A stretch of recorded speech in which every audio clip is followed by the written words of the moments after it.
Today, we venture into the heart of one of the most gruesome and enigmatic chapters in Finnish communal history, the Lake Bodom murderers. Imagine a peaceful summer evening in Finland. In 1960, four young friends between 15 and 18 years old set up camp on the shores of the idyllic Lake Bodom, without suspecting the horror that awaited them there. That night, the tranquility of the lake turns into the scene of a brutal crime that still chills the blood of the locals. Several decades later, let's retrace the event of this disastrous night, explore the theories and try to untangle the threads of this affair which keeps its secrets buried.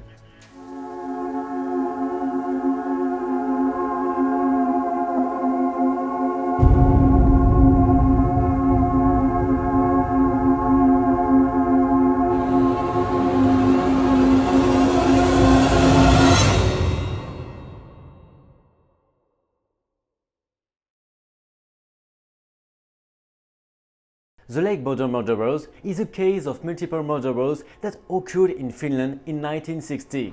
Lake Bodom is a lake located in the city of Espoo, approximately 22 kilometers west of the capital Helsinki. It all started very early on Saturday, June 4th, 1960, when four young teenagers came to have a good time at Lake Bodom.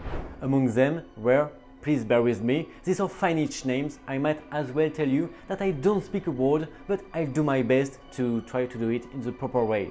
Let's start. So there was the first one, Maila Ermeli Bjorklund, 15 years old, and Anka Tuulikki-Maki, 15 years old, accompanied by their grandchildren, Franz Septo Antero Boisman and Nils Willems Gustafsson, 18, all arrived by motorbike. Unfortunately, fate played a cruel trick on them. Imagine going out with your partner and friends, enjoying a good atmosphere and good company. But things don't really go as planned. Between 4 a.m. and 6 a.m., one or more strangers have them attacked with a knife and a blunt object, with a relentless worthy of a horror film. Although 3 of the 4 died in this multiple homicide, one of the teenagers survived with serious injuries. The only survivor of this brutal, cold-blooded attack was Nils Willem Gustafsson. The bodies of the victims were found around 11 a.m. by a carpenter named Esko Oya Johnson, who alerted the police, who arrived shortly after noon. Gustafsson was taken to hospital, where he remained in a coma for 6 hours and regained consciousness 4 days later.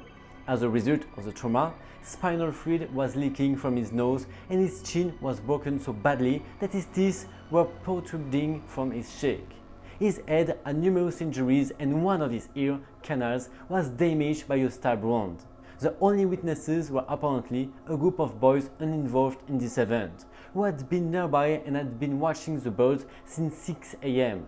They told police they saw one of the tents collapse and saw a blond man leaving the area. Who was this man? We will explore this trail a little later.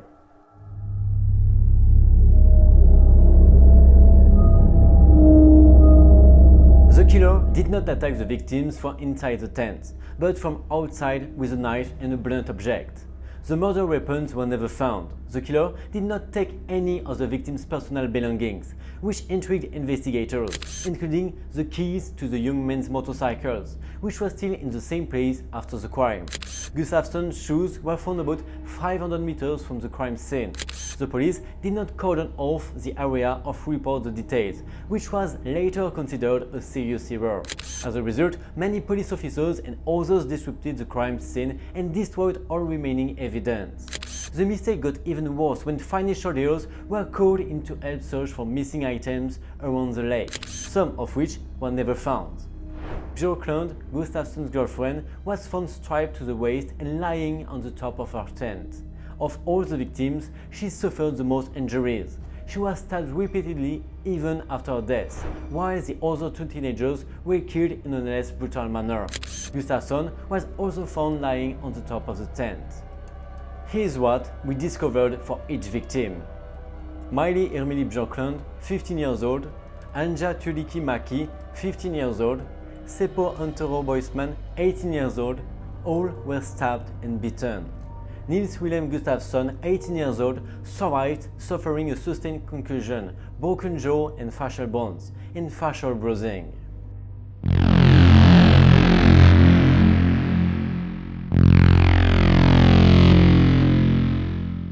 After the murder, there were several suspects, including Polly Luhrmann, a fugitive from a local employment agency. Luhrmann was later acquitted of murder after his alibi was confirmed. Another suspect was Pentti Suominen, who had been convicted of several violent crimes. He allegedly confessed to the murderers while in prison. There was some skepticism about Suominen's guilt, but the truth will never be known, as he hanged himself in 1969. Valdemar Gillström was also a prime suspect in the murderers. Gillström was a manager of a kiosk in Ottawa and was known for his aggressive behavior and had apparently confessed to the murderers before his death, when he drowned in Lake Bodom in 1969. Obviously, in 1969 was a tragic year for the main suspects. However, no evidence was found to implicate Gillström in the murderers, although his wife admitted that his alibi for the crime was a lie, since her husband at the time had threatened to kill her if she told the truth about his absence the night of the murderers. After the testimony of Gillström's wife, we removed him from the official list of suspects. Suspicion turned to another man, Hans Hassmann. Hans Hassmann, the suspected KGB spy and former, the team of the mustached guy of the World War II, appeared on police radar on the morning of June 6, 1960, the day after the incident. Hassmann arrived at Helsinki Surgical Hospital with black, dirty nails and clothes covered in red stains. Hospital staff said he was very nervous and aggressive and even pretended to lose consciousness. Aside from a brief interrogation, police did not pursue Hassmann, saying he also had a strong alibi. Which one? We do not know. Therefore, they never brought his stained clothes in for examination, despite doctors' insistence that they were blood stains.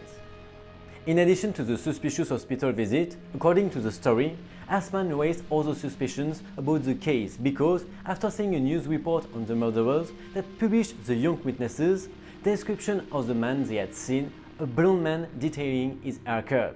Leaving the scene, a characteristic that Nils Wilhelm Gustafsson later confirmed about the killer under hypnosis, Hassmann had decided to cut his hair, which was blonde, I would like to point out, following the broadcast of this report.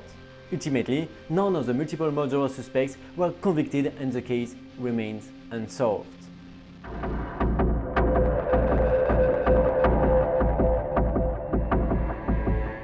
Hassmann was the public's favorite suspect until 2004, when investigators decided to reopen the case after 44 years, saying more advanced technology had uncovered new evidence from blood found on a pair of shoes, and student testimony from a woman who claimed to have camped nearby. This new DNA analysis allowed the arrest of a surprising suspect. Remember who they accused? The sole survivor, Nils Wilhelm Gustafsson. Gustafsson had led a normal life until that day, but now, to everyone's surprise, he became the main suspect and was subsequently charged. However, he was released soon after, in 2005. The National Bureau of Investigation said the case was supported by blood stain analysis. According to the prosecution, Nils Gustafsson was jealous of Maila Irmeli Björklund, who was his girlfriend at the time and with whom he had recently started dating. According to the book published by Ulf Johnson, Gustafsson's jealousy could have been the cause of the crime and the reason that would distinguish the brutality with which the young girl was murdered from the simplicity with which the two other teenagers were killed. The prosecution requested life imprisonment against Nils Gustafsson. The defense argued that the murderers were committed by one or more people and that the defendant's injuries prevented him from killing the other boy. On October 7, 2005, Gustafsson was acquitted of all charges. After his release, Gustafsson demanded compensation for the psychological distress caused by his prolonged imprisonment. After negotiation with the Finnish state, he finally accepted a payment of 45,000 euros. In addition, he filed several lawsuits against various Finnish media outlets for defamation, but the lawsuit was unsuccessful. In conclusion, no one knew who the real killer was. Nor the motive, nor this horrific multiple murderer. There were far too many mistakes made during the crime scene investigation. And the sole survivor indicated that the suspect was a man with yellow hair, as did other witnesses. So everything would always point to Assman, but justice couldn't find a guilty person based on the facts. Usually, I give my version and my hypothesis very honestly. I think that with all the elements that we can find on internet and on which we can base ourselves, although it is not consistent, let's admit it, my choice is mixed. It will be between Assman, who had very suspicious behavior, let's admit it, and Gliström, the accusation of his wife and his actions leads to identify this man as a potential killer. But you, what do you think about it?